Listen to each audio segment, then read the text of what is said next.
Өмүр деген жылуулугун арнасын, жакшылыктар улам-улам жандасын.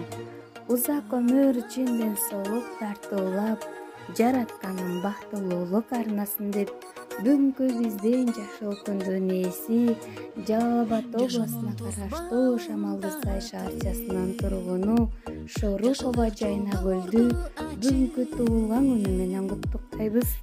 Нур жүзүңдөн кубанычың арылбай, эч убакта кайгы бач албасын. Достугубуз түбөлүккө бекем болуп, жаратканын жакшылыгын жандасын.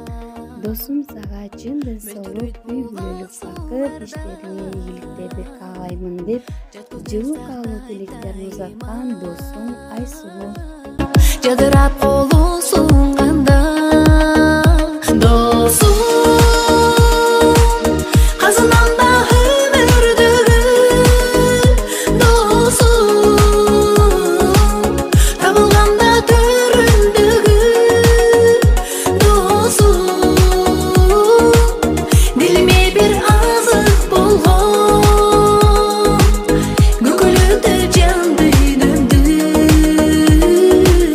көкөлөтү жан дүйнөмдү.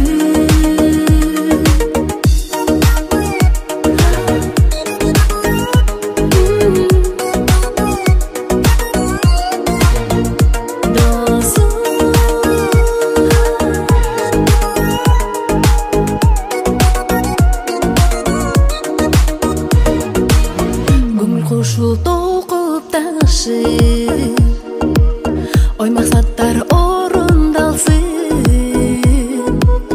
жазгы жандай төгүлүшүп, жан досторум тилек айтсын, бекемдеп сыйды урматты, желбиреп достук